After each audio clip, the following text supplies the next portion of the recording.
अस्सलामुअलैकुम वरहमतुल्लाहि वबरकातुहू। नहमदुहू व नसल्ली अला रसूलिहिल करीम। अम्मा बाद। सदर मुहतरम मौजूद शामिल किराम, आज के सालाना जलसे के मौके पर जो मेरी तकरीर का ऐलान किया गया है वो है उस्ताद लोग जुल्म-ए-राज़िकान के बाद मुसलमानों की हुकूमत बनी मुहैया के हाथ आ गई। दारों-दार हुकूमत तो चलती फिरती छाव है। आज रही कोई नायाब लेकिन इसका नशा अक्सर को बदमस्त बना देता है। चुनांचे इस खानदान के बाद जालिम और रवैये ने भी बदमस्तों को सहाबाए किराम रज़ियल्लाहु अन्हुम बुजुर्गान दीन रहमतुल्लाह अलैह उलमा मजलूम के साथ बेहद मुतालिब किए। कितने गुनाहों के घाट उतार दिए गए। उम्मत अपने बेहतरीन क़यादतों से महरूम कर दी गई। बनी उमैया के सरबराह तालिबों को मुन्ना करने की अल्लाह ने अपनी अमानतों से छीन कर बनी अब्बास के हवाले कर दी।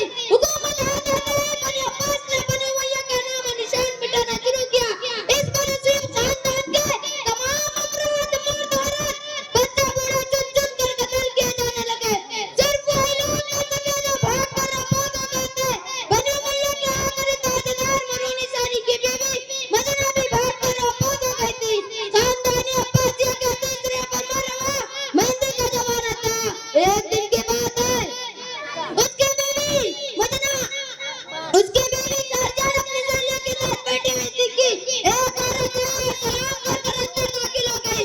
उसका कपड़ा बहुत ही फटा पुराने थे, अलबत्ता चाल ढाल शक्ल और सूरत से वो किसी शरीफ खानदान की खातून मालूम होती थी। खैर जानना